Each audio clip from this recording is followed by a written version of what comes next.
It is a pleasure to have the opportunity to introduce our distinguished guest speaker, Dr. Islam Ali Al-Awamleh. Dr. Al-Awamleh is obstetrics and gynecology consultant. She has MB and a BS degree in medicine and surgery from the University of Jordan. In 1993, she joined the Royal Medical Military Services in King Hussein Medical Centers to be a senior house officer in obstetrics and gynecology from 1996 until 2000. She's also a specialist in OBGYN at King Hussein Medical Center after passing the Jordanian Board in OBGYN in 2000. Dr. Al-Awamleh also joined the private sector in Jordan as consultant in OBGYN at the Special Center for Women Health. Her special interests are in IVF and Cosmetic gynecology. She's a full-time teacher in the residency training program of OBGYN at AMAL Maternity Hospital in Amman, and part-time clinical lecturer at Medical School of the Jordan University. Today, Dr. Al-Awamleh will speak about the role of OBGYN in early detection of breast cancer. Welcome, Dr. Islam Ali Al-Awamleh. Thank you. Good evening, dear colleagues. It's my pleasure to be with you today, even if it is remotely. Hopefully, one day it will be a face-to-face visit. My talk will begin with, from Amman, Assalamu alayki ya Gaza wa rahmatullahi wa barakatuh. Allow me to share this story with you. One of my patients, who I called her Flower, a 35 years old, Gravida 5, Para 4, a full-time job mom. Her first presentation was at 36 weeks by axillary mass. Investigation and biopsy showed invasive breast cancer. So the painful journey started by inducing her delivery 1 week later to deliver her lovely, healthy child. There was a mixed feeling of joy and uncertainty. That was my first time dealing with such a case. The smooth, uneventful delivery ended by a speechless moments declaring the beginning of her agonizing experience. 1 year later, my patient left this world, dictating the dramatic change of my thinking and perception to this important subject, the breast cancer. As women depend on their gynecologists for advice regarding their reproductive organs, including breast, it is of great importance for the gynecologist to obtain extensive experience in diagnosis and management of the breast disease. It's clear how gynecologists, by the very nature of their practice, has a great deal of experience with breast problems, either during or outside pregnancy. Counseling pregnant women for breastfeeding, dealing with problems arising in the puerperium, such as lactation, inhibition of the lactation, breast congestion, mastitis, and abscess of the breast. Gynecologists prescribing steroids as a contraception or HRT. So the gynecologist play a substantial role and has the responsibility to provide the latest and most accurate information concerning breast problems. The gynecologist holds a unique position as the primary physician whom women will consult with regard to breast problem. The annual gynecology visit discuss breast health, perform a breast exam, and walk your patient through screening recommendation based on their factors. And by this, a complete understanding of patient potential risk now can help to make the clinical decision to when to start by any age, and what is the appropriate combination of the screening method, and what is the frequency of that screening method. Of course, there is many factors leading to as a risk for breast cancer. Our patients, our younger patients, may be surprised to know that their youth is not a guarantee of breast health. Although Breast advancing age may increase the risk of breast cancer.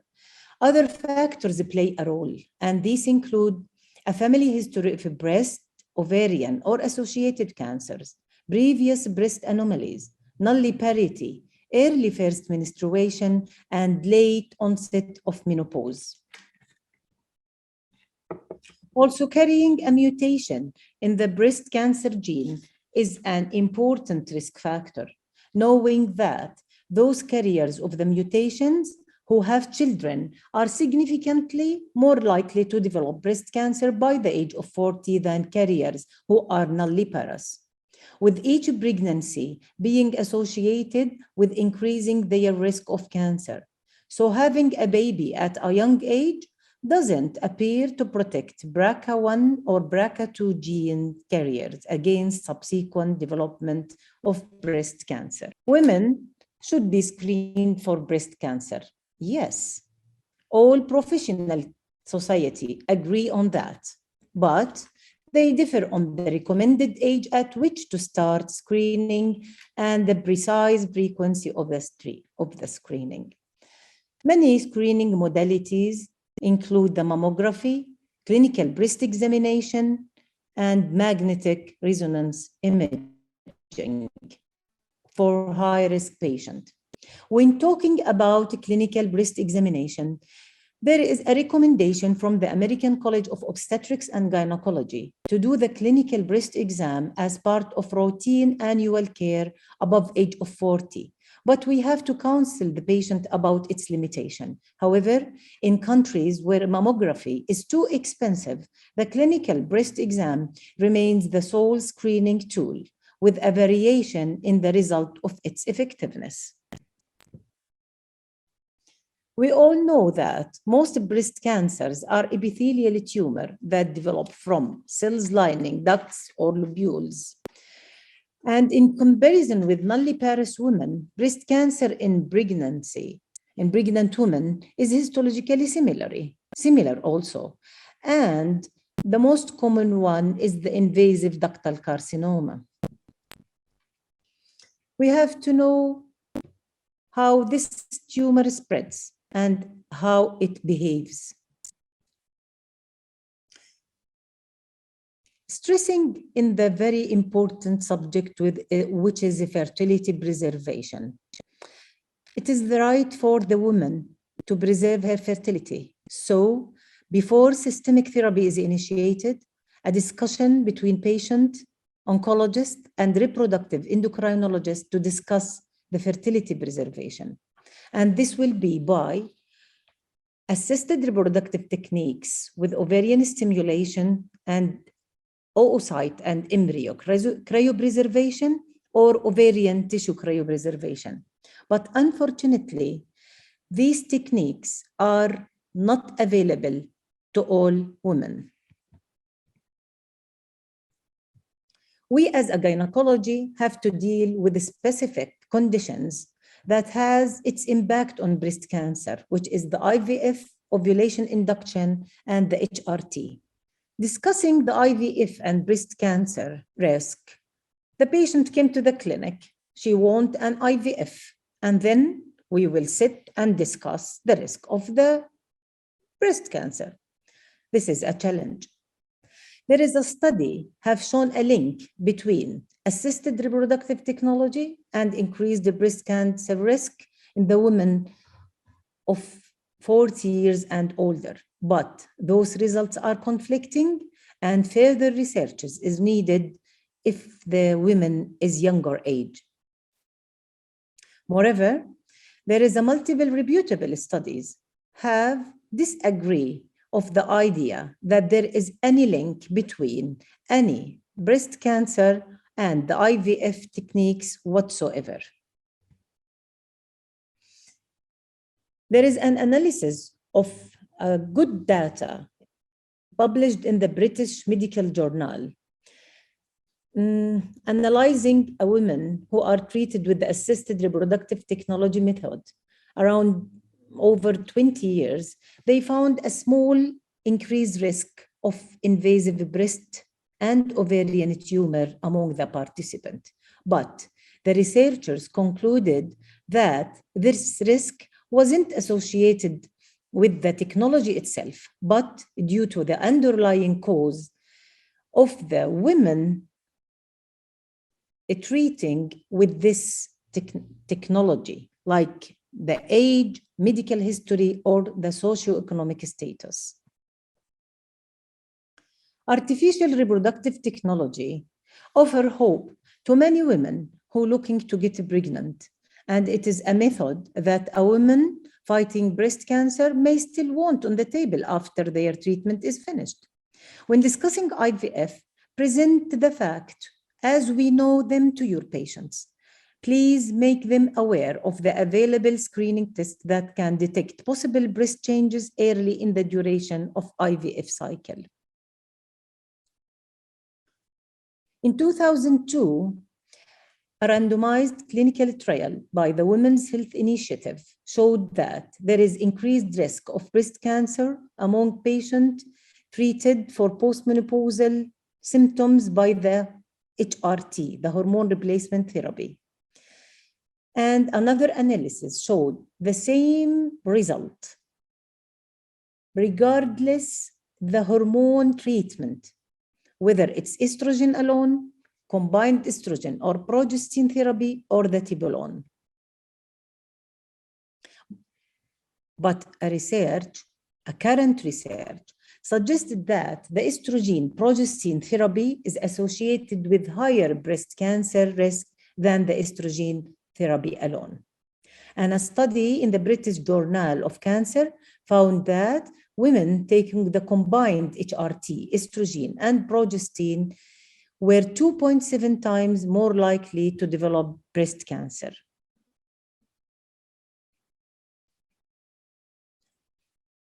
Of course, when the lady gets pregnant, she is not aware that she still has a chance to getting breast cancer. What a surprise. Assuming that this is a good experience, a nice, pleasant experience by the lady, but unfortunately, she's still having the risk of the cancer in spite of her pregnancy. It is an uncommon diagnosis, and its incidence, it's like 1 in 3,000, but it's still there. The physiological changes of a pregnancy makes the interpretation of mammography and the clinical examination results more difficult. So many masses discovered during pregnancy and lactation are attributed to the physiological changes of pregnancy. And it's unlikely to be counted by the patient. So, unfortunately, pregnant women with breast cancer are more likely to have larger tumor, positive nodes, metastasis, and vascular invasion. Many studies support the theory that the estrogen, progestin positive status is decreased in pregnant patients with breast cancer. And that's due to receptor downregulation in pregnancy. And the breast cancer occurring after pregnancy has a generally triple negative with this special characterization of poor prognosis and outcome. Leaving us to the fact that the mammography is not the investigation of choice. So ultrasonography is used as a modality because the radiodensity of the breast in the pregnant or lactating state. And the MRI will most often be the procedure of choice because it does not use ionizing radiation and can identify bone metastasis. However, don't forget that MRI is associated with risks to the fetus due to heating and cavitation. Although some radiologists remain opposed to the use of MRI in the first trimester, there is currently no consensus on this matter. A United Kingdom Medical Device Agency recommends that MRI should be avoided during the first trimester as there is a theoretical risk of fetal damage due to the high magnetic field. What about the treatment? Of course, it requires a discussion among the pregnant women with breast cancer, oncologist, and obstetrician. on the relative benefits of early delivery followed by the treatment versus commencing the treatment while the patient is still pregnant. And don't forget the most important concern about the fetal well-being that make the treatment in pregnancy sometimes is suboptimal. So, what trimester the patient is when diagnosing her cancer, her hormone receptor status, and the current stage of the disease are the factors to be considered at the time of diagnosis. Of course, the surgery in first trimester is not harmful, but it will be like mastectomy and axillary staging is the recommended one in the first trimester of pregnancy. And the breast conserving surgery is not preferred. Why? Because the risk of radiation. Also, the breast reconstruction surgery is not an option in the first trimester it is a prolonged procedure, prolonged exposure to anesthesia, so leading to premature delivery and low birth weight. A chemotherapy is avoided during this stage of pregnancy, which is the first trimester, because it's a well-known association with spontaneous abortion and a high risk of fetal malformation. Adding up the physiological changes that is high in the first trimester in pregnancy, which potentiate the risk of chemotherapy and the toxicity of that chemotherapy. That's why when the organogenesis is complete at the second and third trimester, it will be widely used in that 2 trimester. But whenever possible, chemotherapy should be avoided for 3 to 4 weeks before delivery to avoid the transient neonatal myelosuppression and potential complication of sepsis and infection, and also death. Radiotherapy is generally not recommended during the first trimester of pregnancy because of the adverse effect to the fetus and its known potential effect that it causes the miscarriage, teratogenicity, fetal growth restriction, layering difficulties, and childhood malignancies. What about the future pregnancy? It's recommended that pregnancy should be delayed for at least 2 years after treatment completion, but this is not for the stage 4. Those patients should not consider pregnancy, and with stage 3, she should avoid becoming pregnant for at least 5 years after treatment. To sum it up, OBGYN can better safeguard breast health with risk-based screening and patient education. OBGYN play a significant role across the spectrum of cancer awareness, from cervical and endometrial cancers to breast cancer. Patients may know that they should get regular mammograms and report any breast lumps, but they may not be aware of the complex factors involved in their personal breast cancer risk. By assessing a patient's risks, educating patients about breast health, and suggesting the appropriate way of screening, clinicians serve as frontline defenders of long-term wellness.